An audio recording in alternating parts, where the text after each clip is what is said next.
এই মেজর ডালিমরা হয়ে যাচ্ছে রোল মডেল, বঙ্গবন্ধুর খুনি, তারা হয়ে যাচ্ছে রোল মডেল ছাত্র যুবদের জন্য। এবং যখন দেখছেন মেজর ডালিমরা মুক্ত হয়ে যাচ্ছে, তারা প্রকাশ্যে চ্যানেলে বসে এ ধরনের ইন্টারভিউ দিচ্ছে। এমনকি সার্জিস আলম একসঙ্গে আপনার সঙ্গেই ছাত্রলীগ করে এসছে, আওয়ামী লীগের যুব সংগঠন সার্জিস আলম, তার পর্যন্ত বক্তব্য হচ্ছে ভারত বিদ্বেষী মন্তব্য, এবং একই সঙ্গে তিনি পর্যন্ত আওয়ামী লীগ ছাত্রলীগকে বারবার কাঠগড়ায় তুলেছেন। দীর্ঘদিন ধরে আমি জানি না আপনি এই মুহূর্তে কোথায় রয়েছেন, কি অবস্থায় রয়েছেন, কিন্তু আপনি প্রকাশ্যে আসেননি দীর্ঘদিন আপনি মিডিয়ার সামনে আসেননি, কারোর সঙ্গে কোনো কথা বলেননি। 5ই আগস্টের পর সম্ভবত এই প্রথম আপনি কোনো নিউজ মিডিয়ায় প্রকাশ্যে আসছেন। আমার একটাই প্রশ্ন সাদ্দাম, যখন দেশের তরুণ যুবরা এই মেধাবীরা আন্দোলন করছিলেন, কোটা বিরোধী আন্দোলন করছিলেন, বলা হচ্ছিল ছাত্রলীগ নাকি তাদের বিরোধী, ছাত্রলীগ নাকি চায় না কোটা বিরোধী আন্দোলন হোক, ছাত্রলীগ তাদের বিরুদ্ধে গেছে, আপনার কি মনে হয়েছিল? আর এখন যখন দেখছেন সাদ্দাম, সে ছাত্র যুবরা কোন পথে যাচ্ছে, পড়ার জন্য বই নেই, কোটা বিরোধী আন্দোলন শেষ হয়ে গেছে, সরকারি চাকরির জন্য কেউ কোনো কথা বলছে না, নজর যেন দেশ বিরোধী মন্তব্য, ভারত বিরোধী মন্তব্য, আর এই মেজর ডালিমরা হয়ে যাচ্ছে রোল মডেল, বঙ্গবন্ধুর খুনি, তারা হয়ে যাচ্ছে রোল মডেল ছাত্র যুবদের জন্য। সাদ্দাম, ধন্যবাদ। কোটা সংস্কার আন্দোলনে বাংলাদেশ ছাত্রলীগ একটি ছাত্র সংগঠন হিসেবে দায়িত্বশীল ভূমিকা পালন করার চেষ্টা করেছে। এর প্রত্যাশা যেন পূরণ হয়, যাতে কোটা সংস্কার হয় এবং এই সমস্যাটির একটি যুগোপযোগী অন্তর্ভুক্তিমূলক সমাধান নিশ্চিত করা সম্ভব হয়। সেই লক্ষ্যেই বাংলাদেশ ছাত্রলীগ কোটা সংস্কারের দাবিতে মিছিল করেছে, সমাবেশ করেছে, এর কাছে বক্তব্য তুলে ধরেছে, এবং যেহেতু এটি কোর্টে বিচারাধীন ছিল, সে কারণে অ্যাটর্নি জেনারেল অফিসের সঙ্গে নিবিড় যোগাযোগ করেছে।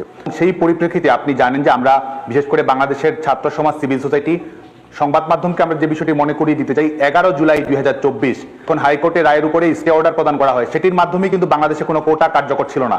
জুলাই 2024 থেকে বাংলাদেশের সরকারি চাকরির পরীক্ষায় যারা অংশগ্রহণ করেছে তারও ক্ষেত্রে কোনো কোটা কার্যকর ছিল না। তার মানে এটির সমাধান কিন্তু 11 জুলাই 2024 হয়ে গেছে। পরবর্তীতে যেটি ঘটেছে সেটি হচ্ছে যে এটিকে একটি কৃত্রিম আবরণ দিয়ে এবং আরো পরে এক ধরনের কিলিং মিশন, শিক্ষার্থীদের অভ্যন্তরে প্রবেশ করে শিক্ষার্থীদের লাশ ফেলে সরকারের উপর চাপিয়ে দিয়ে দেশি বিদেশি ষড়যন্ত্রের অংশ হিসেবে তারা এই 5 আগস্টের প্রেক্ষাপট রচনা করার জন্য তৈরি করেছে। এটির প্রমাণ তো আজকে আমাদের পক্ষ থেকে বলার প্রয়োজন নেই। এই অবৈধ, অগণতান্ত্রিক, অসাংবিধানিক এই স্বৈরশাসকদের সরকারই কিন্তু পরবর্তীতে সরকারি প্রজ্ঞাপন দিয়ে বলেছে যে এই জুলাই আগস্টের ঘটনার সময় যারা এই প্ল্যাটফর্ম থেকে যারা সম্পৃক্ত ছিল বিভিন্ন ধরনের, সেটি আইন শৃঙ্খলা রক্ষাকারী বাহিনীর সদস্যদের হত্যা করা হোক, আওয়ামী লীগ ছাত্রলীগের নেতাকর্মীদের হত্যা করা হোক, সাথীদের হত্যা করা হোক, সনাতন ধর্মাবলম্বীদের হত্যা করা হোক, কাউকে বিচারের আওতায় নিয়ে আসা যাবে না। বঙ্গবন্ধুর হত্যাকারীদের যেমন ইন্ডেমনিটি প্রদান করা হয়েছিল, রাষ্ট্রীয় দায় মুক্তি প্রদান করা হয়েছিল, এবারও জুলাই আগস্টে যারা হত্যাকারী তাদেরকে কিন্তু এই ফ্যাসিস্ট ইউনিট সরকার এক ধরনের দায় মুক্তি প্রদান করেছে। পরবর্তীতে বাংলাদেশ ছাত্রলীগকে তারা নিষিদ্ধ করেছে। যদিও আমরা মনে করি যে এই সরকারেরই কোনো বৈধতা নেই, এই সরকারের কোনো আইনি ভিত্তি নেই, এই সরকারের কোনো সাংবিধানিক ভিত্তি, এই সরকারের একটু ইন্টারফেয়ার করছে। কিন্তু এই মুহূর্তে যারা রয়েছেন বিশেষত উপদেষ্টা পদে, এমনকি সার্জিস আলম একসঙ্গে আপনার সঙ্গেই ছাত্রলীগ করে এসছে, আওয়ামী লীগের যুব সংগঠন সার্জিস আলম, তার পর্যন্ত বক্তব্য হচ্ছে ভারত বিদ্বেষী মন্তব্য, এবং একই সঙ্গে তিনি পর্যন্ত আওয়ামী লীগ ছাত্রলীগকে বারবার কাঠগড়ায় তুলেছেন, এবং ছাত্রলীগ সম্পর্কে বক্তব্য একটা, ছাত্রলীগ চূড়ান্ত স্বৈরাচারী একটা দল হিসেবে চালিয়েছে, ক্ষমতার অপব্যবহার করেছে, ছাত্রলীগরা যা খুশি তাই করেছে, ছাত্রলীগ ছাত্র যুবরা, এবং তারা বাংলাদেশে বাকি যারা কোটা বিরোধী আন্দোলনে নেমেছিলেন তাদেরকে কোনোভাবে তাদের পাশে দাঁড়ায়নি, তাদেরকে সাপোর্ট করেনি। কি বলবেন এই বিষয়ে? দেখুন, আজকে বাংলাদেশের যে ফ্যাসিস্ট বাস্তবতা এবং 5 আগস্টের পরবর্তী প্রেক্ষাপট, এটি সবার জায়গা থেকে সুবিধাবাদী প্রবণতা এবং নিজেরা যে ধরনের রাষ্ট্র ব্যবস্থা কায়েম করেছে, ফ্যাসিস্ট ইউনিটের পেটোয়া বাহিনী হিসেবে তারা যে ভূমিকা রাখছে, বৈধতা দেওয়ার জন্য মিথ্যার আস্তরণ সবাই সবার জায়গা থেকে ছড়ানোর চেষ্টা করছে। এবং আমাদের সাংগঠনিক কাঠামোতে আপনি যার নাম বললেন তার কোনো সম্পৃক্ততা ছিল না। বিশ্ববিদ্যালয়ের শিক্ষার্থী হিসেবে আমাদের ঢাকা বিশ্ববিদ্যালয় সহ বাংলাদেশের বিভিন্ন পাবলিক বিশ্ববিদ্যালয়ে অধ্যয়নরত শিক্ষার্থীদের সঙ্গে আমাদের স্বাভাবিক যে সৌজন্যমূলক সম্পর্ক সেটি সবসময় থাকে। বর্তমানে যেটি রয়েছে, বিশেষ করে আপনি ইতিমধ্যেই যেটি আলোচনায় বলেছেন যে 5 আগস্ট পরবর্তী সরকার একটি কোটা সংস্কারের দাবিতে সরকারি চাকরিতে মেধা, যোগ্যতা, স্বচ্ছতার ভিত্তিতে নিয়োগ প্রক্রিয়ার জন্য শিক্ষার্থীরা আন্দোলন করেছিল। বাংলাদেশের সরকারি চাকরির কিন্তু কোনো ধরনের কোনো বিজ্ঞাপন নেই, এবং শুধু তাই নয়, বেসরকারি খাত সম্পূর্ণ বিপর্যস্ত করা হয়েছে, যেখানে বেসরকারি খাতে শিক্ষার্থী কিংবা তরুণদের চাকরি করার কোনো সুযোগ নেই।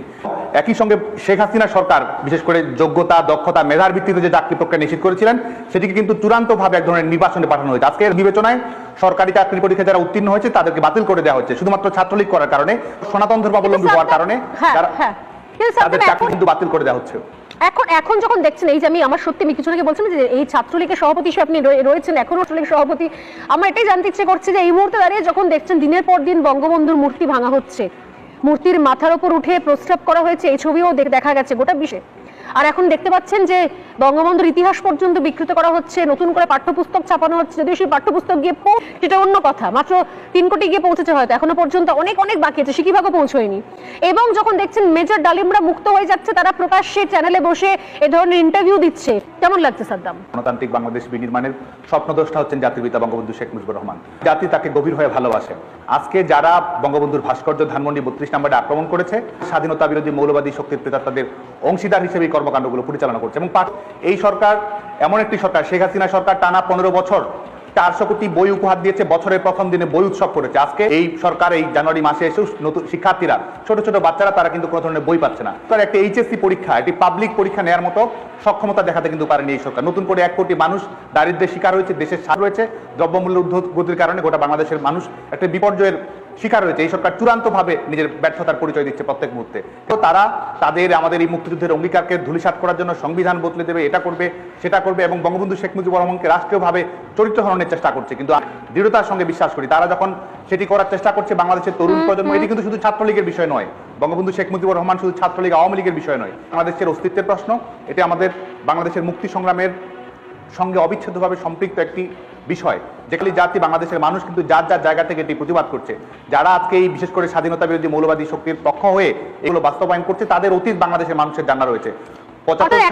আপনি বলতে চাইছেন যে বাংলাদেশের মানুষের যা কথা, বাংলাদেশের সাধারণ মানুষের যা মানসিক অবস্থা, সেইটা এই কয়েকজন বিএনপি জামাতি নেতার কথার মাঝখানে স্পষ্ট হচ্ছে না। মানে বাংলাদেশের মানুষরা ভাবছে, আর এই বিএনপি নেতারা যারা সামনে এসে যা খুশি তাই বলছে, এই তারেক রহমান, সার্জিস আলম থেকে শুরু করে মোহাম্মদ ইউনূস কখনো বলছেন যুদ্ধ হবে, বা বিএনপি নেতারা মির্জা ফখরুলরা যা বলছেন, সেটা বাংলাদেশের মানুষের কথা নয়।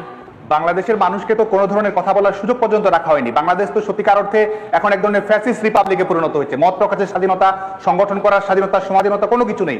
এবং সংবাদ মাধ্যমের স্বাধীনতা, সেটি সম্পূর্ণভাবে আজকে নির্বাচনে পাঠানো হয়েছে। আজকে টেলিভিশনে, পত্রপত্রিকা, ইলেকট্রনিক মিডিয়া, প্রিন্ট মিডিয়ায় কি বলা হবে, এটি সরকার নির্ধারণ করে দেওয়া হচ্ছে।